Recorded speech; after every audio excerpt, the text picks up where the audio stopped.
Hilton Distinguished Entrepreneur Lecture by winners from the past, where you can find out how easy it is to become really successful, really, really, really wealthy, drive Mercedes or Maseratis or Ferrari. What do you drive? A Mercedes. See? I didn't know that. I bought it used, though. I bought it used. This one's really fun for me. I've been teaching here for 34 years, and I'm getting old enough now that a lot of my old students are becoming really, really successful, powerful, decent people. And that's the most important thing to me. Tim Dean, when did I have you, 78? 83. No, you graduated before that. You graduated in 82 or something. Yeah, but I didn't quite graduate on time. Okay, so, all right. It's a work in progress. I had him in class that's 20-something years old. Yeah, 23. He was a hell of a good student. And if you want to know the pure pleasure when you're a faculty guy, to have your kids come back and you find out how successful they are. And one of my students last year who was in ADGs, any ADGs here? Stand up. Give the fraternity cheer. Drink a glass on high. Yeah. Okay. One of my students said, hey, one of our brothers is one of your old students, and he's really, you got to go out and see his place. And I had some health problems at the time, couldn't do it and all that. Finally got out to see it, and if you could see, and maybe he'll have a picture or two tonight, it's got a 1 million square foot facility out here. It does this little simple niche business called Christmas baskets and gift baskets. Simplest, easiest business, was nothing to starting it at all. Just, he walked out of our classes here and started it right away and become terribly successful immediately. But what's beautiful about this guy is he's a very decent fellow. Something I want all you guys to remember. He has. When I went down there, it was like a reunion week from LMU. I kept going place to place, and people would say, Dr. Kiesner, you taught me in 1980 good.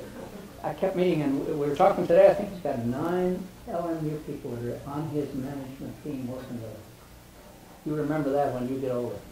You learn who your powerful people are right now, who your friends are that have power, and when you start doing stuff and succeeding, you bring them into the fold with you, because you can trust them and you know them well. But I want to do a little thing with him before he gets started speaking, if David will come on up with this. David Choi is our entrepreneurship faculty guy, who's now going up for tenure and will be here permanently with us forever. All right. Yeah. This little award we give to Hilton Distinguished Entrepreneurs, it's just a tiny little award, not very big at all. And I'll read it real quick. The Conrad Hilton Distinguished Entrepreneur Award, celebrating entrepreneurial excellence, exceptional achievement, and powerful leadership. Presented to Tim Dean, LMU CBA, 1982, founder, owner, Houdini Enterprises, Wine Country Gift Baskets. In creating the concept of a Wine Country gift baskets, Tim Dean conceived of and created from scratch an entire new niche of marketing in America. His firm is one of the largest users of UPS in the country, and among the top purchasers of wines from California. During the Christmas season, he ships $250 million in gift baskets and up to 50,000 units a day. I said this the other day, and he slapped me upside the head, because I had it wrong. 200,000 gift baskets a day, not 50,000. That's a good day. That's a good day. Yeah, that's not a bad day. So, let's see. He is a superb and powerful entrepreneur who has led his firm to wonderful successes. He dreamed of what could be and then made it happen. Very few entrepreneurial leaders have the creativity and courage to take their passion and create a new worldwide phenomenon as big as this. One can only say, wow. LMU is proud to honor Tim Dean as one of our own for his exceptional entrepreneurial excellence, powerful leadership, and world impact on exceptional ethical and social responsible actions. Tim, welcome to the fold of Hilton Distinguished Entrepreneurs. Thank you very much. Truly do. You can't keep it. You got to earn it first. You got to give a speech. Right? Oh. We're going to put this over on the easel over there. You guys, before you leave, drop by and take a look at it, especially all you ADGs. Just put a little thought in the back of your mind. When am I going to get one of these? Because you can. You can. I want you to listen to what he says today and look at yourself and say, I can be there. I can be him. And then make it happen. but hurry, because I'm getting a little old. I want to be able to give it to you. And time's a wasting. I don't know how many more of these I'm going to give out. Okay? Have at it, my friend. Well, it's a true honor to receive that award, and it really means a lot to me, coming from a university that's so close to my heart, and from Dr. Kiesner, who I respect so much, and who helped shape the entrepreneur that I am today. So I want to thank Dr. Kiesner very much. He's just a great man, and I hope you guys all get a chance to be taught by him. He's a big influence on my life. I also like to thank my wife, Michelle. Without her, I wouldn't be here today. From day one, she believed in everything I was doing. She gave me complete support in every way: moral support, financial support, guidance, direction. So thank you, Michelle. And thanks to all my family. I have a son here, Seamus. My son here, Seamus, is a freshman. And the support of my family has been very important. There he is, right there. Right in front of me. I can't believe he sat right in front of me. He's usually out somewhere else. So thanks to my family for the support through the years and their continuing support. Thank you guys all for being here today. It seems like I was going to this school just yesterday in a room like this, coming to a lecture, wondering, when it was going to be over. Probably hungover, wondering when we were going to go drinking later on. But I was also flat broke, and I had not much going on in my life. But today, things have turned around. It was 25 years ago. Today, things have turned around for me. I've got a business worth millions of dollars, and all the success in the world. So Fred said, how can you get here? If I can get here, anybody can get here. Now that's the key to it. There's a couple things I want to talk to you guys about tonight, or a key thing in my life, and we'll go over those things, and hopefully we can go have a beer with some of you later on and talk about some more of them. So I'd like to give you a little brief overview of what we did in the beginning. I started this company when I was 23 years old. And my first location was a 90 square foot warehouse that also doubled as the bedroom at my father's house. He wasn't too excited with it. I took all the furniture down and told him I was starting a gift basket company, but he got over it. I think the first year we sold about 87 baskets for about $3,000 in sales and about a profit of $900.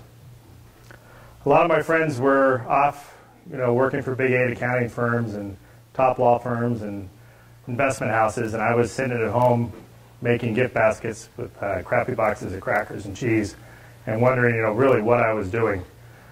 But, that was then and this is now. And like Fred said, today we have over 1 million square foot of warehouse space, over 3 locations. We're the single biggest shipper of FedEx and UPS. Actually, he said UPS. We kind of change every year, but currently using FedEx. And we're the biggest shipper in California during our peak. We did 5.5 million baskets last year, with sales close to $200 million. One day last year, we shipped 208,000 baskets, which is about 110 semi-truckloads. That's doing something.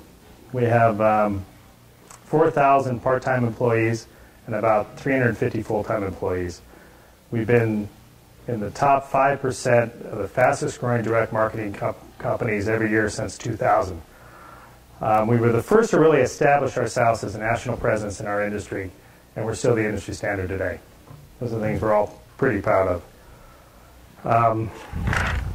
But what I want to tell you guys is, try to give you some kind of hints on how you can get where I am now. I'm not trying to sound pompous or anything, but if there's one thing I can, give you that you can take away from this thing tonight, my key to success is 2 things: innovation and hard work. It's really all there is, and it's all I've ever really thought it was, is innovation and hard work. So let me start with innovation, and kind of where I figured that part of my life out. 1985, I've been doing this for a couple of years, and my best friend's father called me up and said, "Hey, Tim, LMU's got an event down at the Ambassador Hotel, and a guy named Peter Drucker is going to talk about his new book, Innovation and Entrepreneurship. You want to go? I didn't have much going on. Free lunch at the Ambassador Hotel sounded good to me. So I said, sure, Bob, I'd love to go to that thing. Sounds good. So I went down there and I listened to Peter Drucker. Peter Drucker was a management guru, and he was a wonderful professor out of Claremont. And I sat there during the presentation, and the one thing he said is, innovation is a specific instrument of entrepreneurship, the act that endows resources with a new capacity to create wealth. And I'm sitting there listening, and I go, oh, create wealth. That sounds good to me. Okay, I'll listen a little bit more. And at the end of the lecture, we got his book, and I took it home, and I kind of walked away from that. I thought, well, that's nice. It's great that he thinks that innovation is the whole key to entrepreneurship. But I got a gift basket business. I don't really understand how innovation affects me. I got a gift basket business. We got these vendors who sell us products to put in them. It's kind of cut and dry. I go to trade show, whatever somebody shows me, I kind of have to buy.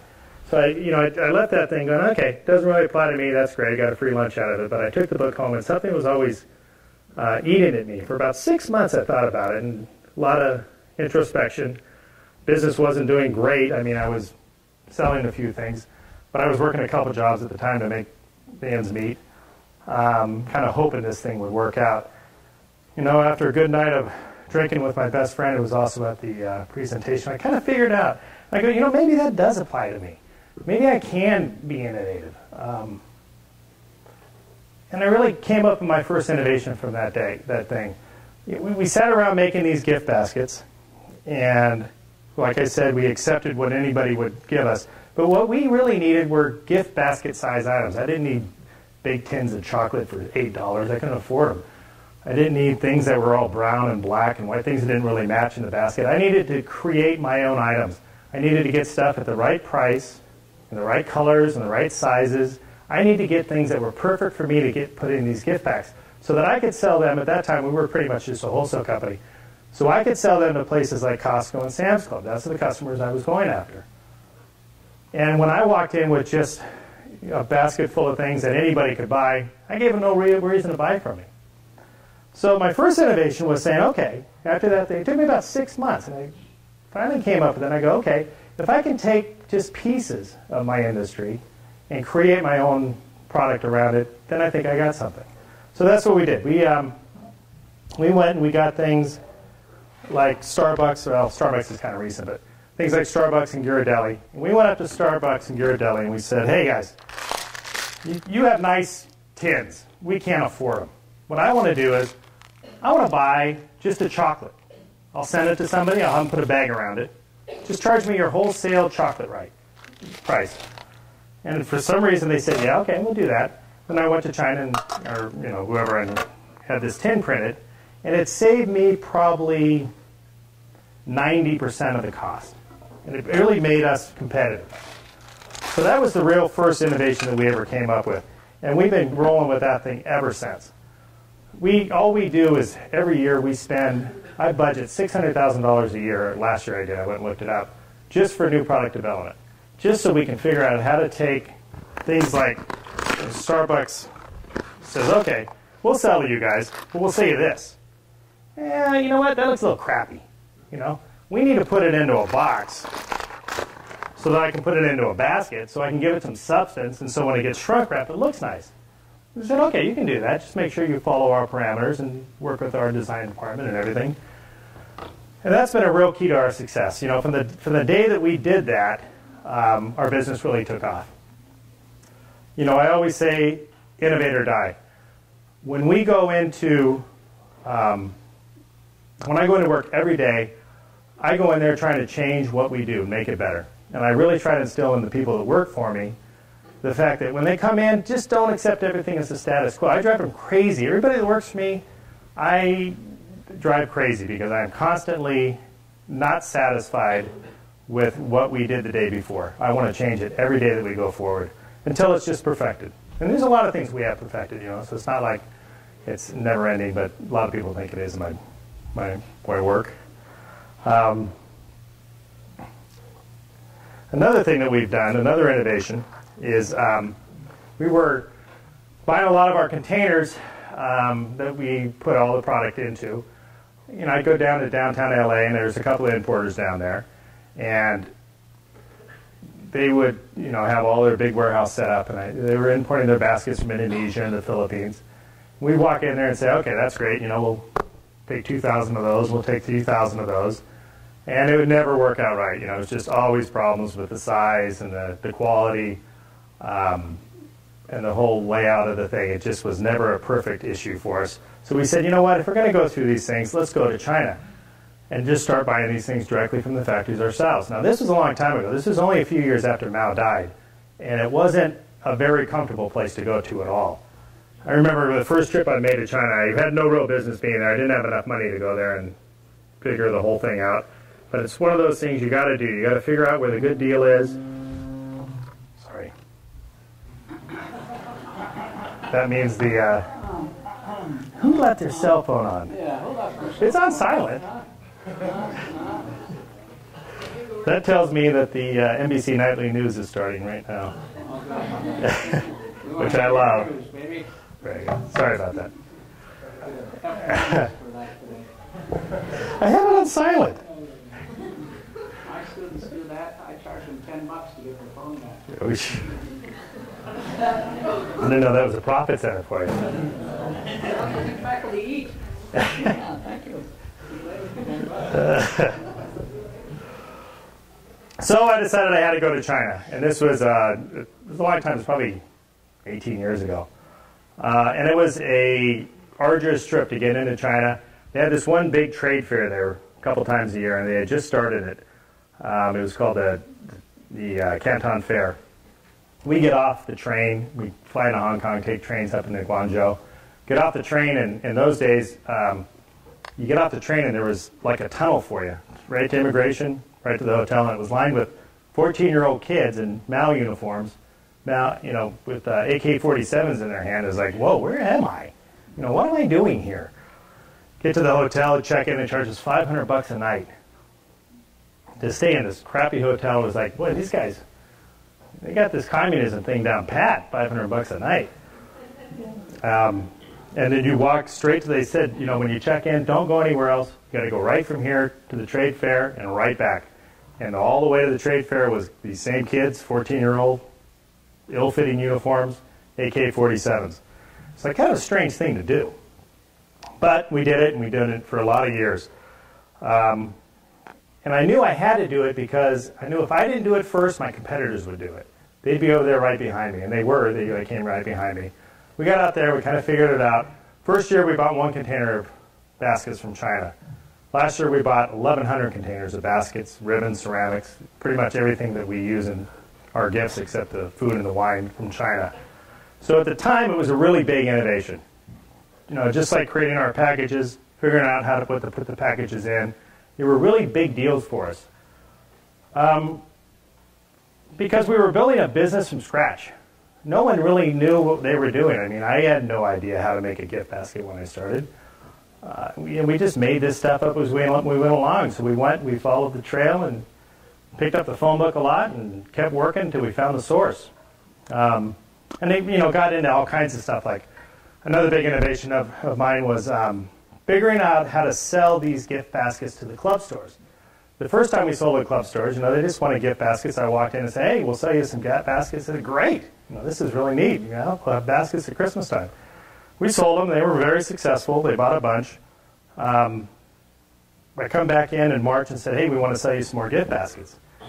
They said, well, that was great, but every warehouse manager called us and complained that all you did was send them in a brown paper box on a pallet. We get a pallet, if you know what that is. It's a 48 by 40 inch piece of wood that everything in this country is shipped on.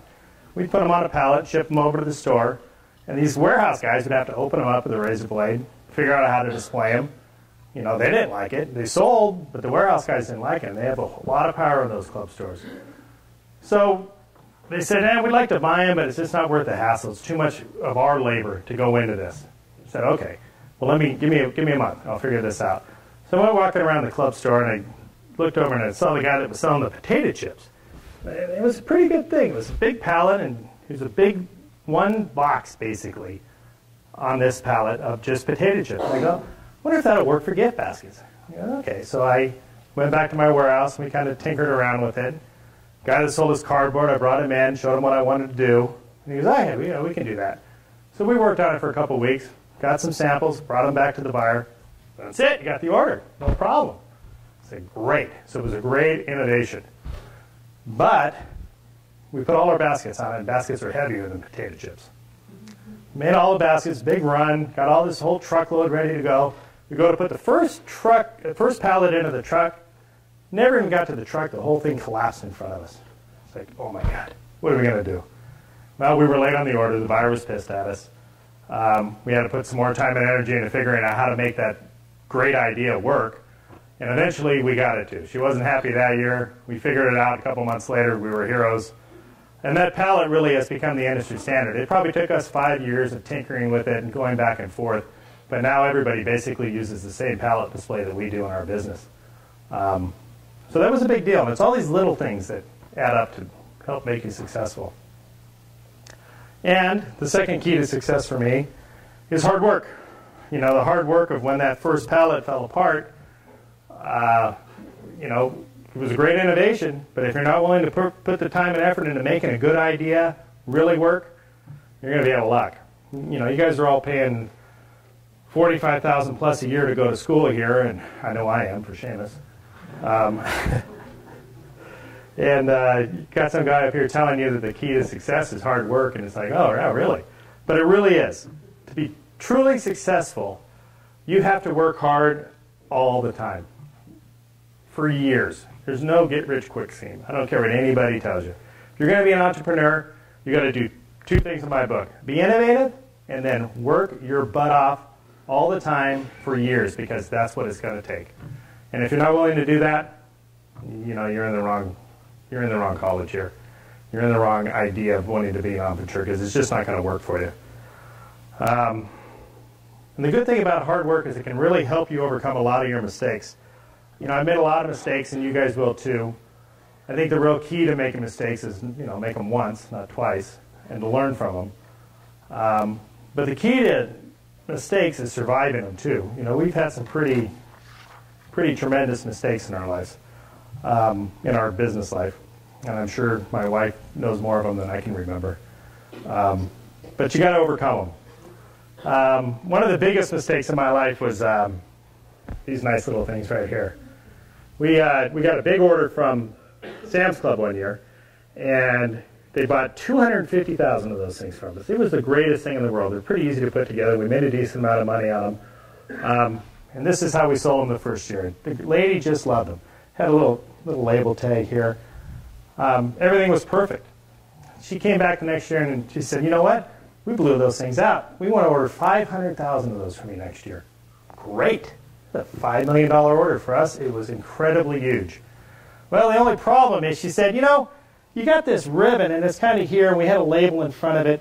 I want to see more of the pretty design in front. So can you put the ribbon around the sides instead of front to back?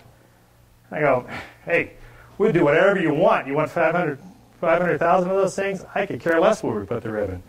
But the problem is when we shipped them to the stores, the ribbons fell off because there's nothing really holding them on, and they all just kind of fell apart.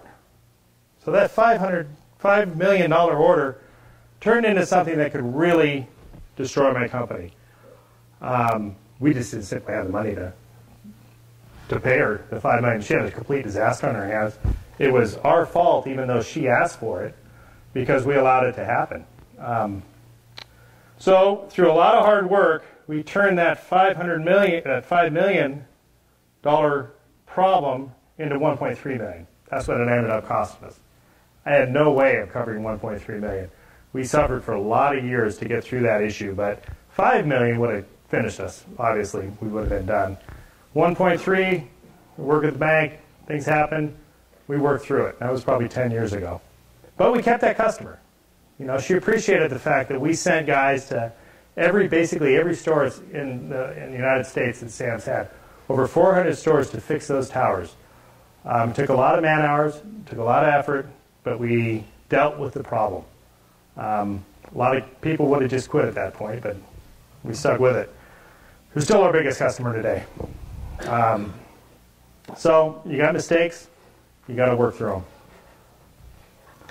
So, the real thing here is two things: innovation and hard work. With those two things, you'll be unstoppable.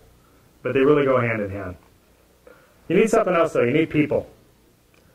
You got to hire the right people, and you got to be willing to trust those people to make mistakes. Especially in the beginning, we were really making this up as we went along, and the guys that were with me were making a lot of mistakes. We were making mistakes because we really didn't know what we were doing. We were making up an industry as we went along. I couldn't get mad at them because I didn't know what to do. Things came up, we solved our problems. We're really good problem solvers. And that was through a lot of hard work. We'd sit there and suffer through it. We hired a lot of loyal students in the beginning. They were pretty good employees, but just like students, we got a lot of excuses for when they showed up late for work. We'd work all day long, we'd go down to LA and buy the baskets, bring them in, get the food. We'd gather, in the early days, we'd gather a lot of stuff when we had our little warehouse over here in Hawthorne, probably in 1987. And all our friends, we were still tied into LMU, so we had a lot of students come over and work for us at night. But getting a full crew was something else again. It got pretty comical. I was talking about this with my partner the other day, and he came up with these 3 pages of excuses that he kept. He handwritten them, and they were so funny of all the excuses all our friends had given us why they were late. Let me read a couple of them to you. Wind knocked out electricity for alarm clock. Okay. Woke up on time, fell back asleep. I think one of you guys used that one. Got off the freeway at Avalon. We were on Crenshaw. Got home this morning at 10 a.m. Meeting with record company. And then he wrote a little thing next to it saying, yeah, right. Brother got pneumonia. Had to sign up for hockey team. Guitar player took car keys. Was injured playing hockey. Had to work on the job first. And my favorite is, I forgot to come to work. Those excuses aside, we had a lot of really good LMU employees. And a lot of them are still the top people in my company. My general manager is a guy named Wayne Ashen, who's an LMU grad, as is Christy Trujillo. She's our director of design. Joe Weschler's our sales manager. Guys like Mike Trujillo, who didn't go to LMU, he's our vice president of production, but he was through the LMU family. These are great people, and it's a good lesson to learn when you look around and see who's with you. Some of these guys could work out good for you later on. One of the things that we always did, like I said, is we had to trust them to fail because we were making so much up as we went along. Now, the most interesting person I hired from Loyola was my partner, John O'Brien. Like I said, he was, I started this business in '83, and John was a fraternity brother of mine, and he was good, cheap labor at the time. He came in and he worked a lot of years for not much pay. And as a reward of that, when we started going a little bit, I made him a minority partner in my business, and it was one of the best decisions I've ever made. And part of that was the advent of the internet. As you can imagine, the internet was a huge thing for us. We had this business, and we were mainly a wholesale business. And what we really wanted to do was to take the risk out of, we had all these great big customers and just a few buyers. And it was really risky for us because 80% of our business was with these wholesale customers like Costco and Sam's. What we needed to do was to expand our customer base because we were afraid that these guys would just own us too much, and that if they decided not to buy for us, or they just didn't like our stuff, or we pissed them off some way, or we made an error 1 year, that we would be done. So we did a lot of things to build our retail business. First, we were sitting around thinking, how are we going to do this? We went out to swap meets, and that was great, but swap meets are like 6 a.m. on Sunday morning. That wasn't really either of our styles. So we decided, that's not going to work. And that Christmas, we went out and got 3 stores in different temporary stores in malls. We were down at the South Bay Galleria and out in West Covina and got these 3 stores, and we worked those hard. And that wasn't really it for us either. It wasn't our gig. So we decided to get into the direct marketing business. We decided to come up with a mail order catalog to help offset our dependence on these wholesale customers. And that's where John really came into himself. He studied it and he learned that business. While I was doing all the wholesale and the operations, John learned that retail business, that direct marketing business, which was great because it started out slow and it took a lot of money to build that business. Like I said, we took every penny we ever made in the wholesale business and we pumped it into the retail business. We took very small salaries for years just so that we could build our business, which is great because then the internet came around. And we had pretty much refined our product line and our infrastructures to the point where when the internet came around, we were ready for it. It was a lot of luck that the internet came around for us, but through hard work and innovation, we were ready for it. And our business really boomed from there. We went from being an 80% wholesale and 20% retail business to 80% retail and 20% wholesale, which was just fantastic. So, probably what you guys are, those are all kind of the key things, and you're welcome to ask me questions anytime through this. But those are the kind of the key things that I wanted to tell you. But I think one of the questions you guys must really have is how can you do it? How can you take an idea and turn it into something that's as successful as this? Well, my advice to you is just to do it. I started my first business when I was 12 years old. I started a candle business. I had some cousins up north, and they were making candles, and they were pretty good at it. And I go, hey, I can do that down south. So I started making candles at the age of 12, sand candles, and I was absolutely horrible at it. Lost a bunch of, probably $20 at the time. Went and bought some wax, and everything's wax everywhere, sand everywhere. It was a big mess. So it failed. It was actually pretty bad, but I said, okay, well, I'm going to learn from that mistake. And at the age of 14, I started a leather business. And that succeeded pretty well because, I always figured I'd cut my teeth on the candle business, and I did all right in the leather business. I had this pretty good business. I went to Notre Dame High School out in the valley, and I'd make belts for everybody. I set the whole business up in my locker, cut the belts. I'd get my mom to take me downtown and buy all the tools from McPherson's leather company down there. She'd drive me down there, I'd buy it, decorate them all up, take them down, set the whole thing up in my locker at Notre Dame High. Guys would come over, I'd cut them to size, I had a big box full of buckles, size them, put the rivets in it, staple on it, perfect thing. These guys loved it. In the 70s, it was a big deal. It was a very cool thing, those belts. $5 a piece, I was making a fortune. Much better than getting a job somewhere else. My mom also worked for a company called Casablanca Records. He was a bookkeeper for him. And a guy named Neil Bogart was the president of that place. And he liked me, he liked my spirit. And he said, hey, you're making these belts, make me a leather saddlebag. But I need it to hold these vinyl LPs. In the old days, we had these big square vinyl LPs. And they didn't fit in a regular briefcase. So I said, oh, yeah, sure, And these account execs and all the guys that worked for him, they had to carry these records around all the place, and they didn't have anything to carry them in. So he says, make it to fit this. No problem. Made one up, sewed it up, gave it to him. He was carrying it around. It became the hot thing to have at Casablanca Records. I got an order from every account exec and manager there. So it was working out pretty good. At some point, we were selling so many of them. I said, Mike, I don't want to go buy this stuff in downtown LA. Let's go down to Mexico and find some tanneries down there. I don't know why, but I figured out where the tanneries were in Ensenada. And I got my mom to drive me down there, and we started bringing our own hides in from Ensenada. I was 15 years old. So I guess China wasn't too far off for me. I didn't really care too much. So my advice to you is you get an idea, and you just got to do it. Who knows what it's going to be. When I got the idea for this business, I always worked at a wine shop down in Manhattan Beach. I was the night manager.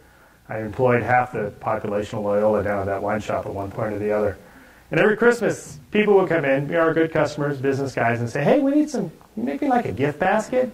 And we don't look at him like he had 3 heads, I said, nah. We don't. You want a 6-pack of beer? We'll get you a 6-pack of beer. But we don't, I don't want to make a gift basket. It's too much work.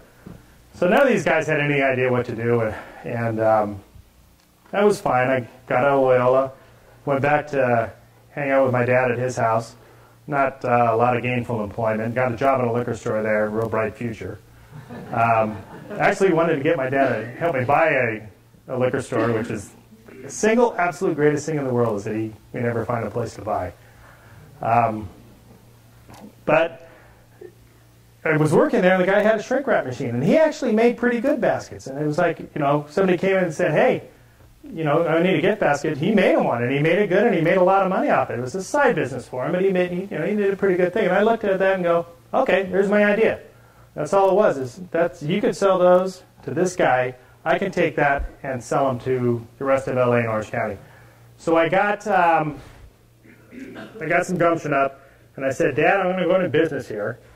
And like I said, I had to take all the furniture down in my bedroom at his house. And he said, okay, whatever. Do you mind? And he said, no problem. So I started the business right from there. I got about 15 liquor stores in LA and Orange County to do it.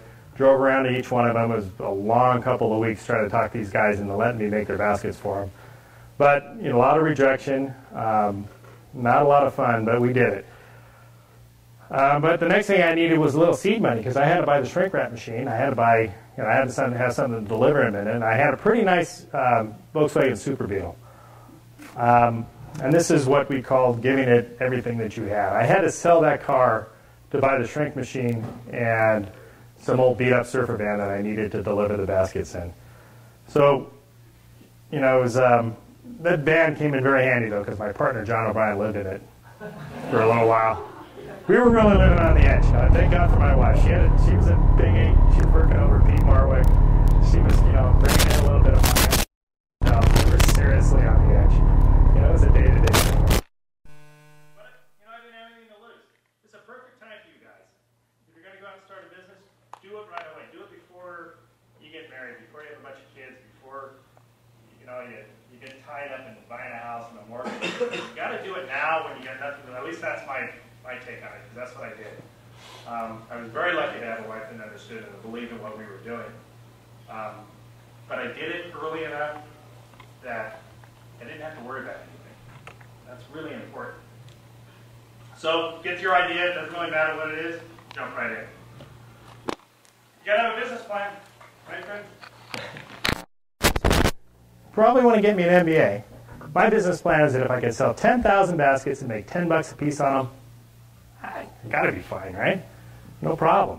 So that was all I ever really had. It was my focus, and I said, if I can do it, and it was something I could do. I figured I could make $100,000 someday if I could do that.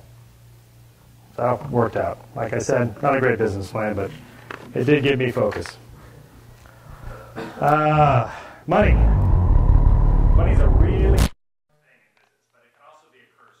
I'm really to this day grateful that I started my business with absolutely zero money.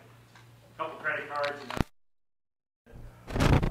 sold the VW, but it allowed me not to spend anything I really shouldn't have when I was learning how to do this business. But eventually I needed some money. Now you guys go out and start your businesses and become entrepreneurs. There's a lot of different ways of getting money. You go out and get a venture capitalist money, and once we got going and once we got good at this thing, there was opportunities for that. But I've never been comfortable with spending other people's money. If I'm going to make a mistake, I've always wanted it to be my mistake. To this day, I am pretty much debt free, and besides our credit line, I'm not big into that. I'd rather borrow money from somebody and pay it back. The first time I went to borrow money, I went to my uncle. He was pretty well off. And I said, Uncle Francis, he liked me. I said, hey, can I borrow $25,000? That's a lot of money. He was not all excited to lend me $25,000. And he goes, you know what? I'll lend you the money. But you got to grow up. You can't build a real business on walking around to your relatives and asking them to borrow money from you. You got to go to a bank, and you got to get a real credit line, and you got to do it now. I'm going to lend it to you this one time, but that's it. And it was some of the best advice I ever got. I got that $25,000 from him, paid him back, within a couple, 3 months, because our business is a fourth quarter business, so you don't need money for a long time. Next year I went to the bank, got a $35,000 line of credit, which was great. We built that to a $50 million line of credit these days. And I'm very proud that we paid that line off before Christmas every year that we've ever had a line of credit. To this day, we're debt-free, and I really believe that that's why we're so strong and competitive, that I never have to worry about talking to a board or going to my bank or having anybody have any power over me, as we've always been debt-free, and I love it. You can start with nothing like we did, and Bill, you can also, there's nothing wrong with going and getting money from, from a venture capital or your relatives or anything else. I'll just tell you what I did. Money scares me. And I just, I would hate to think, I've seen too many companies, especially one of my competitors just went out of business this week. They went BK, red envelope. And, I watched them for the last few years just waste money, just do incredible things. It's probably not, I don't know the inner workings of them, so it's probably not for me to say. But it was one of those things where I looked and go, oh my God, what are they doing? They're just burning through that money.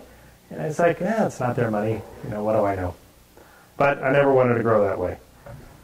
So the thing with me is don't waste money. I am the cheapest person you guys will ever meet in business. Absolutely. Your son verifies that. No. Him? He makes up for me. Don't waste money. If you're going to start a business, don't waste money anytime, anywhere. Don't spend anything on overhead you don't have to. You don't need a fancy office. You don't need a fancy anything. We didn't spend 2 nickels if we didn't have to, and I'm still that way today. Now you go out with me, we'll have a great time. I'm not a cheap person. I'm just very, very cheap in business. We really watch every dime and every nickel. And it kind of drives people crazy to work for me, but we didn't get here by blowing money. It's very, very important. If you watch all those nickels, they're there when you need them. You are going to have that. There's a recession going on right now. I got competitors that are hurting. We're not having a great time, but we're okay. We don't have anything to really worry about. Business downturns are going to come. Be ready for them when they come. Don't waste money. You're going to need it later. Another thing, big thing with me, is make decisions. If you're going to be in business, you're going to do anything, just make simple decisions. There's so many people in the world that will not make a simple decision, will not just say yes or no to things. It's just amazing. It's a big thing that bothers me with some of the people that work for me, or one of the things that can really get me on their case, is that they just won't make a simple decision. Hey, the worst thing you can do is be wrong. It's not the end of the world. We're gonna get through these things, but don't let everything stagnate by not making a decision. It sounds simple, but my God, got to make decisions in life. Yes? 5 minutes. 5 minutes. He didn't think he could fill the whole time. Know your strengths. I am good at a couple things, but I'm not good at everything. So you got to hire people. You can't hire them right away. You got to hire them as you can. I'm no manager of people. In fact, I hate managing people. I just can't deal with all their problems. So I'm no HR guy. I'm no accountant. I do a few things well. I'm a really good organizer, and I can get people working in the right direction. But know your strengths. Hire people, other people to do them, the things you don't want or can't do. Get good people that work hard for you. Trust them. Don't expect overnight success. Same thing I said before with hard work. It's all hard work, and it's years of it. You just got to get it done and keep doing it and keep working harder the next time. It's really, I love going to work every day.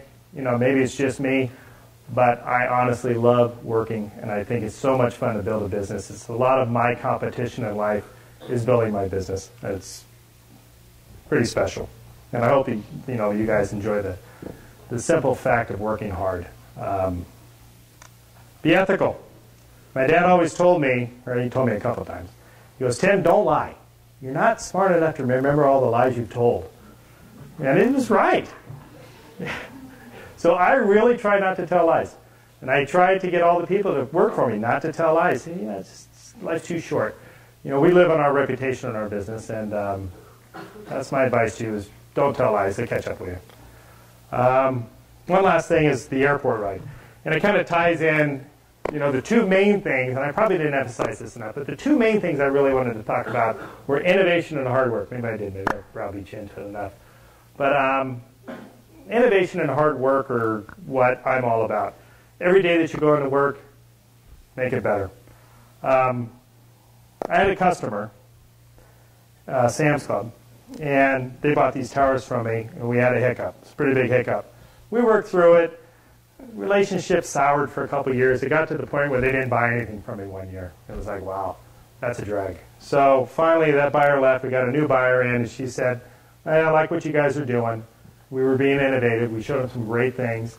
I'll come out and see you. So she gets on a plane from Bentonville and comes out here.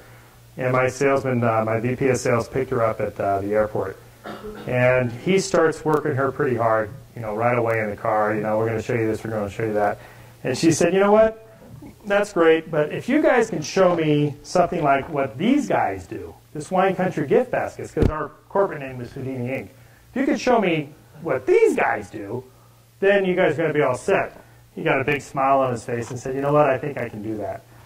So it was nice when, from that airport right over to us, we got that business. And I always thought that was a good example of a lot of hard work and a lot of innovation, to get to the point where she would pull that magazine out of her bag and say, this is what I want.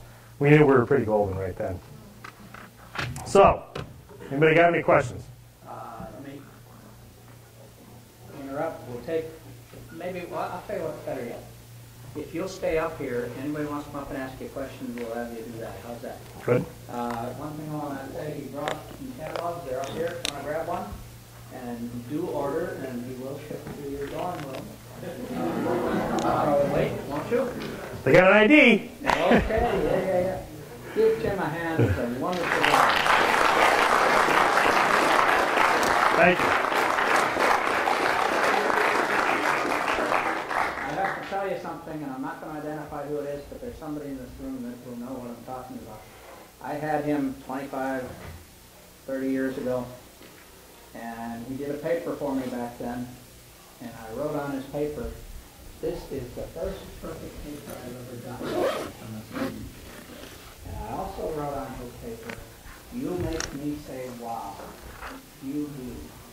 So there's a student that's up there right now that had that from me yesterday. I still have it. I hope. I found it the other day and brought it with me. I hope that student will go far, and I hope all of you will go far, because you learned something from a guy that's just like you. He was just like you. There's no difference between him and you. You can fly high. You've got a magnificent education here. You're hanging with beautiful people. You got people that care about you. I want you guys to come back, and I want you to be telling us you did $1 billion at Easter. On your Easter bunny costumes or whatever. Yeah, not baskets. We don't need more competitors. Easy on that. And just ask me a question. And thank you all for coming. Appreciate it.